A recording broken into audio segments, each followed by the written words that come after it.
Елизабета Златева живее во Квадрци, професионален водач на камион во шпедиција. Управува тешко моторно возило, како вие вашиот автомобил. Живее во Квадрци, омажена е за Тони, мајка е на 2 ќерки и 1 син. Го живее својот сон, вози камион, патува низ Европа, а според нашите сознание, Елизабета е единствена жена возач на тешко возило во Теквишијата и една од ретките, можеби и едно од првите 5 во Македонија. Задоволна е од себе и од својата професија. Инаку цело семејство се возачи. А зошто не би била и јас, си рекла во себе пред многу години. Сом ми беше и тоа си го остварив, вели Бетка. На 18 години најпрви научила да вози комбе, но возењето комбе и камион не е исто, ги не рече таа. Освен што вози низ Европа, Бетка сака и да глуми аматерски и во тоа доста е успешна. Со сопругот Тони одлично се сложува и во бракот и во камионот. Но, да не ја раскажуваме ние нејзината приказна, таа најубаво знае тоа да ви го каже.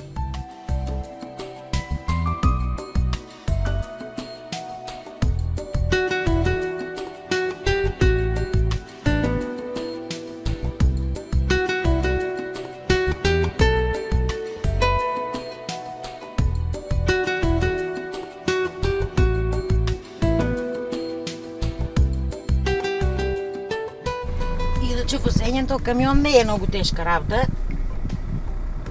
барем за тие што сака работа. Ја у моментот кога решив да возам камион, знаев оти треба да се откажам од удобноста на домот. Дома има се, тука се има па се, ама у многу помал простор. Има тука фриждер, што може да чуваме храна. Еве ги 2 кревета, за да може да спијат 20 шофери. И тоа е углавно, а може и генетиката тука има некоја врска, најверојатно има, затоа што сам да го наместам во огледало, не го гледам долу. Така. Тука можем да ги командаме сите ретровизори, за да може да се гледат долу гумите. Има и таму напред огледало, што може да напред да се гледа камионот, кога треба да влезеш некаде, не може да слеваш од камионот и да гледаш дали има или нема тука човек, или камион некој да го удариш. И тоа е у суштина. Иначе јас голема желба имам за возење, уште кога полагав за кола, тоа беше на мои 18 години, тогаш му предложив на татко ми да не одам на летување, да полагам за камион. А он ми рече: ти каква си, може утре и автобусот ќе ми го побараш, затоа што потекнувам ја од шоферска фамилија. Мојот татко шофер, брат ми шофер, сопруг шофер, сите шофери. И тука мислам оти ми ја пресече желбата, тогаш у тоа време. Арно, ама после некое време, после али години од кога пораснаа и деца и се, ја как да кажам, не знам, си реку време е, Бетко, да си го одсонуваш твојот сон. На 45 години положив и одма се запослив. Сопругот беше среќа што сопругот мој возеше камион, па ме зеда на обука. Мој 18 години се научив да возам комбе првен. Првен комбе возев, после возев кола.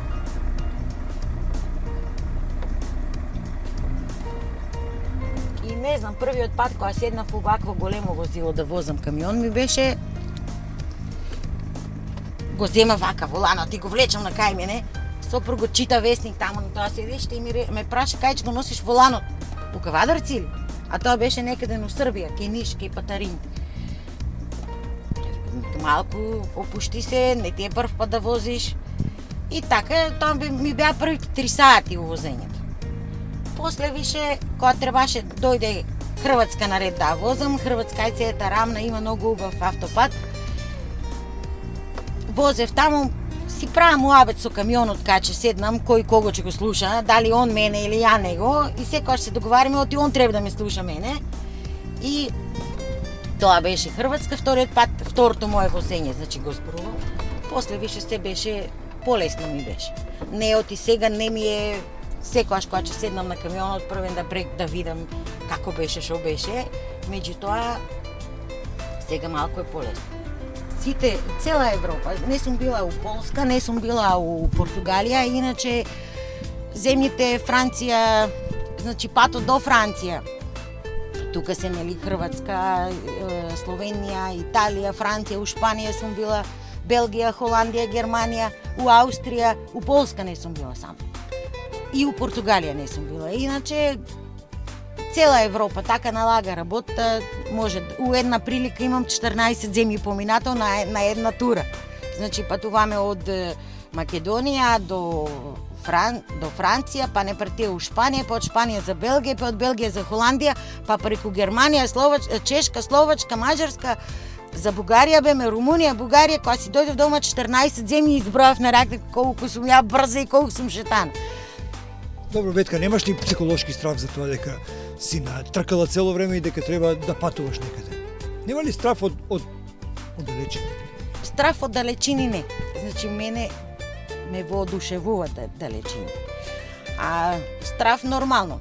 Кој нема страв? Сите имат страв, меѓутоа има многу голема поддршка дома од децата. Знам оти тоа што го оставам дома е на сигурно. Тоа е една работа. Друга работа, па малку и се претерува. Па кој може кај мене? Например, сама си го викам тоа. Кој може, Бетко, кај тебе, си остави децата дома, ки не се по патиштата. Така далечини ме воодушевуваат од секој пат. Мислам уште кога сум била дете, може и па, че речем, генетиката е тука. Мојот татко шофер на автобус, у секоја прилика кога не одев на школу, јас се бев качена у автобусот некаден да се оде, да се возам. Мене ми е тоа, ме испанува. И сега еве сме дома скоро 20 дена и сакам утре да ки нисам на пат. Сакам да одам, не знам се пънам, така се исполнува. Има ли предност тоа што и Тони, твојот сопруг, е возач? Да. Има многу голема предност, затоа што првен треба некој да те обучи. Оти со самото возење автошкола со 4 или таму 6 часа колку се возат, не си шофер. Треба многу време да помине да бидеш шофер. Дури и сега јас сум после мои 3 години, па не можам да кажам оти јас сум професионален шофер, затоа што има многу работи што треба да се научат уште. А тоа што он не се нафана, додуше беше со мене цело време, ме поддржа и негова додуше беше идејата да полагам и да возам. За мене е многу голема предност. Затоа што можам да кажам, мене ми се спие, јас сега не можам да возам, вози ти на твоите сати, па ја после ќе возам. Значи, тука имам таа една предност. И што сака што ми покажува и што е секојаш спремен да ми одговори на сите прашања што ги имам врска со камионот. А Тони колку време воза? Тони е возач сега 8 години. 9 му е таа поред, иначе направи една пауза, кога беа помали децата, он беше шофер уште од дете, да речем, уште млад многу, возеше, меѓутоа ја родив 3 деца едно по друго и ми требаше дома помош. И он мораше да остане тука со мене за да ми помага. Направи пауза неколку години, кога пораснаа децата, пораснаа и трошоците. И мораше да се возе камион за да можат децата да се издржават. И така, тоа, мислам за мене е предност. Ние одиме као пакет. Тони и Бетка, Бетка и Тони, Бетка и Тони, ние сме цело време заедно. Двајца возачи, јас стално викам, двајца возачи се многу е побрзо и посигурно. Од гледна точка, не дај Боже, пак викам, не дај Боже еден глава да го заболе, има друг у кабина. И педантни се и пар се добри и послушни работници. Јас знам неофицијално дека ти си единствена жена возач на товарно возило од ваков калибар во Кавадарци. Дали знаеш дали има во Кавадарци друга жена или во Македонија каква е состојбата со тоа интерес да имат и жени возачи? За у Кавадарци знам оти сум едина што возам шпедиција, а други жени што возат у Кавадарци не знам. Возила не ги сме. Да, други жени што возат шпедиција, вакви камиони што возат, не знам у Кавадарци.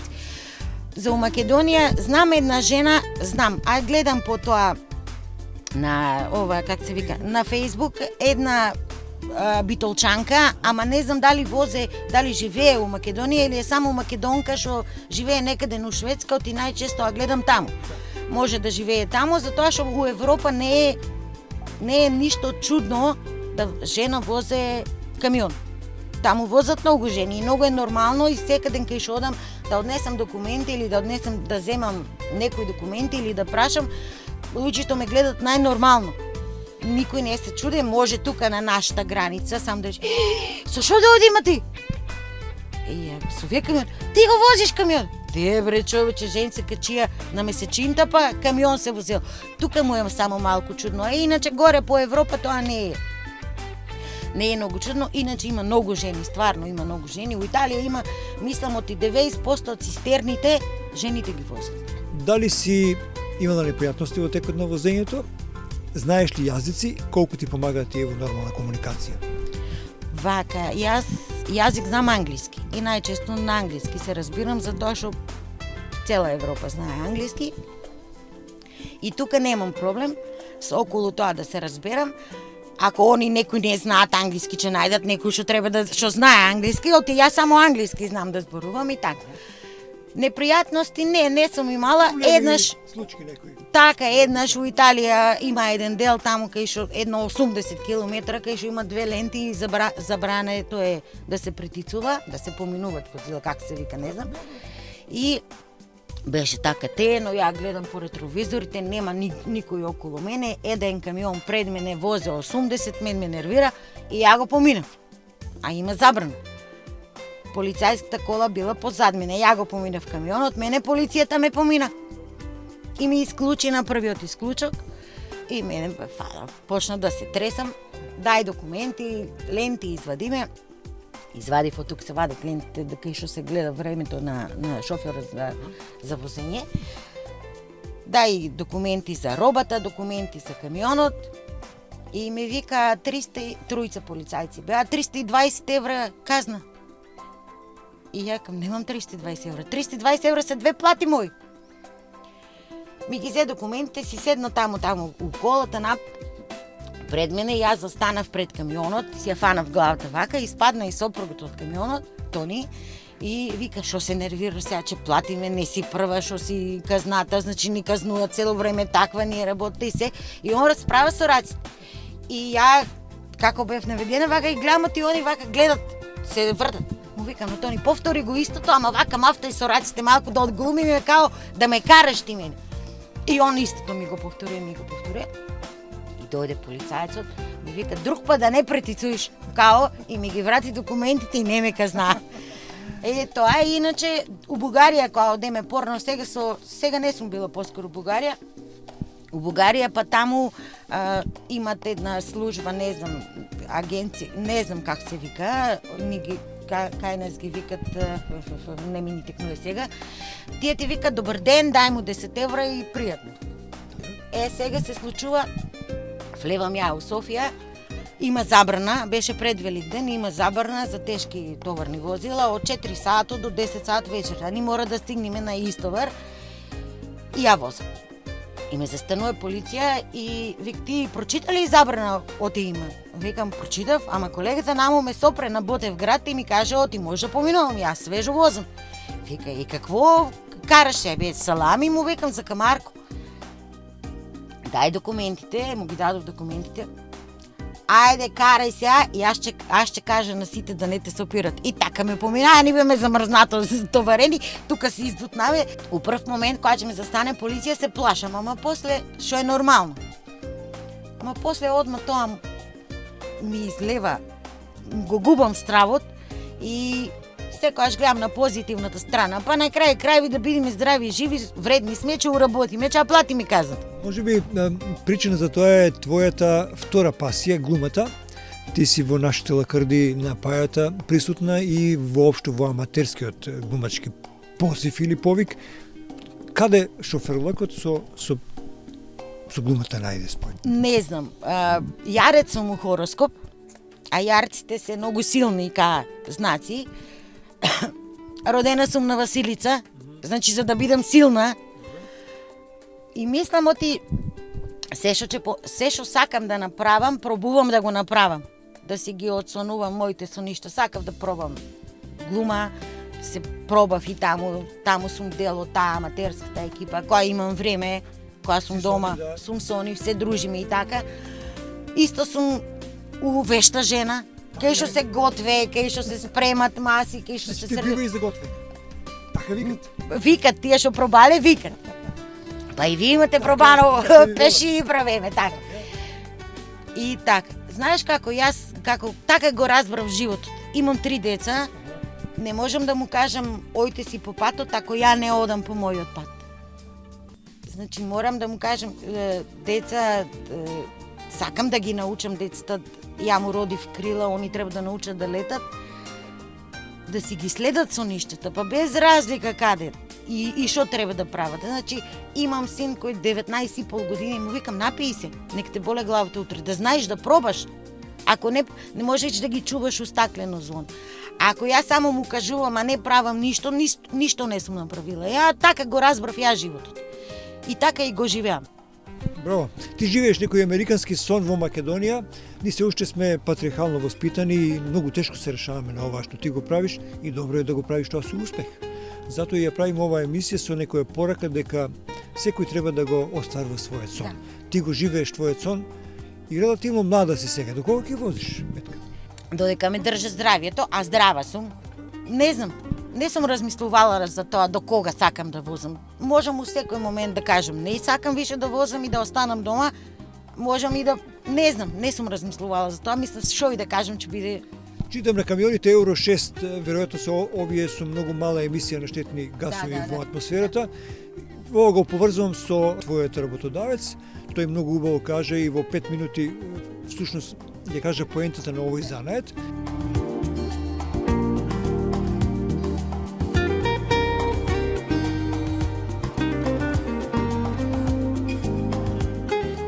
Нашата фирма постои подолго време, така да што имаме принцип некоја на работа. Као прво, возилата мора да бидат исправни, стално исправни, чисти. Значи, треба да бидат уредни и спремни за напад. 8 месец не работиме, с не годишен одмор, као секој еден што треба на лето да си оде. Исто, декември месец, како возилта се прибират дома, што си е од 15-20 декември, па тек до 10 јануар, одмараме. Ги тераме божичните празници. Ни остана во главата мислата дека возачот ви е поважен од цела вредност на стоката или на камионот. Па нема што е поважно од шоферот, мислам од возачот. Значи човечкиот е живот најскап. Така да тоа што се купува и што се прави не се жала никогаш. Да, треба да се чува, да се пази. Значи нема толку средства виќе да се обновува нон-стоп, него не тоа викаме не дај Боже нешто ако дојде до ситуација, поарно глава он да спасе, него камионот да го спасува. Слушам дека многу полагате на безбедноста на возилото, на обновата на било кои дефекти така натаму. Безбедноста на возилото мора да биде стално на прво место, прво за возачите и друго за учесниците сите во сообраќајот. Затоа што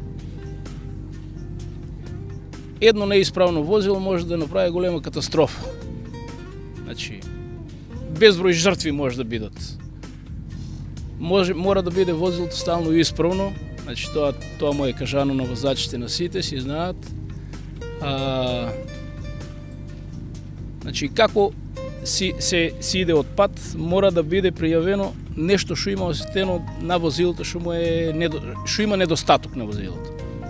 Значи, тоа мора да се отклоне, да биде возилото спремно по оној напад да тргне. Неисправно возило нема тргање на пат. Тука нема сила некој што може да тргне. Каде вози Гасотранс во Европа? Сегнем во Европа. Нема место кај што не. Значи, кај има потреба таму. Добри ли сте се снаоѓаат и на терен твоите возачи? За сега се одлични.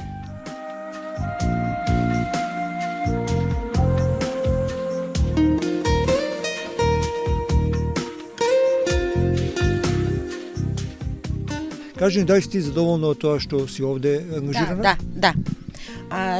Фирмата тука кај што возам сега, дури сум изненадена од тоа колку се они луѓе. Затоа што знаеме има многу фирми, Карактери различни, да. различни карактери, некаде не можеш газдата, собственикот да речем газдата, не можеш ни да го видиш. Тука сум задоволна. Значи имаме комуникација постојано, без разлика у која држава сме, имаме отворени телефони, можеме да се јавиме за било која ситница, нешто фале на камионот или не треба да не товарат или не товарат или не истоварат, нешто у секој момент. Значи они се многу луѓе. Пристапни како луѓе. Да. Затоа мислам и му работи убаво фирмата, затоа што ако си човек и од другата страна имаш човек, паметни луѓе се лако да говоре, така викат србите. Дали ти во овие камиони се чувствуваш безбедно? Да. Камионите се нови, се работи безпрекорно. Сега чекат уште 2 нови да стигнат. Не знам Каде ќе кажам. патуваш сега после емисијата? Па најверојатно за Холандија. Товараме од Македонија или Грција и одиме до Холандија. Кој товар најчесто го носиш со камионите и колку тони е тој? Вака, од Грција сме товараме конзерви. Компоти ги носиме до Германија, па од таму некој локал до Холандија, до 20 тона до сега. Најмногу сме, најтежок товар сме возеле, иначе 22 тона може да носе камионот. Вијацирајте може и повеќе да можат, ама не сме товарале толку. Така да лесен товар е тоа. А потешко е да се вози полесен товар отколку потежок товар. Ајде во кратки црти да кажеш. Затоа што јас барем така по мојта логика, а може така е, не знам. Ако има лесен товар при колиците, она се шета по патот. Ако е тежок, гумите се залепени на асфалтот и ти ги командаш. Оти може да се шетат ако има некој мраз, мада по Европа нема ни мраз, ни снег по патиштата, затоа што ги гледав последен пат, германците беше температурата 5 степени, они фрлаа течност, прскат една по патот за да биде сув. На страната има снег, а асфалтот е сув, дури да се чудиш како е тоа можно. Значи тоа се случува во Европа и у случај, не дај Боже, ако почне да врне многу снег, го затварат патот, не пуштат да возе никој додека не го изчистат. Кои патишта во Европа се најбезбедни? Па безбедни се сите патишта у Европа. Италија, мислам, има најдобар асфалт, затоа што упива водата. Таму никаде нема вода. И кога врне водата се упива. Иначе убави се патиштата секаден по Европа, се работи многу. Чешка беше малку сета со блокови направена, кај бетонски блокови некои. Сега направија и неа, има уште едно 20 км таму околу тоа едно место Ихлава се вика. Уште тука прават. Словачка има убави патишта, 50 минути ја возиме Словачка. Маđарска, Унгарија има убави патишта, србите и они работат. А за Европа да не зборувам, Франција има најубави патишта. Франција има најдобри услови за шоферите, затоа што на секој 10 км има големи паркинзи со тоалети, со топла вода, со музика има цело време, места за да се клупи, да се седне, па ако водиш деца има и паркови забавни тука и лулашки и така, ама Франција сигурно многу има скапа патарина, ама најверојатно патарината наменуваат за тоа да се одржава. Привршуваме со овој разговор, може да правиме муавет до безсвест. Жена или маж возач на тешко товарно возило, дали ти би ги одвоила овие занимања или можат и жените исто како мажите? Ја мислам оти можат. Можат, само треба да сакат. И треба, уствари не знам што треба. Ама не верувам оти некој што сака нешто да направи и има сила некој друг да го сопре. Значи, ако сакаш, ако некоја жена сака, не верувам оти некој може да сопре, оти нема да вози камион или било што да направи. Ја барем така размислувам. Значи, твојата порака би била? Мојата порака, одлуките што ќе ги донесете од текот на денот, нека ви донесат мирен сон навечер. Ако решите да возите камион, пробајте. Ако решите да готвите, сготвите. Ако решите да спиите цела ден, спиите. Вечер имајте мирен сон. Тоа е мојата порака за сите.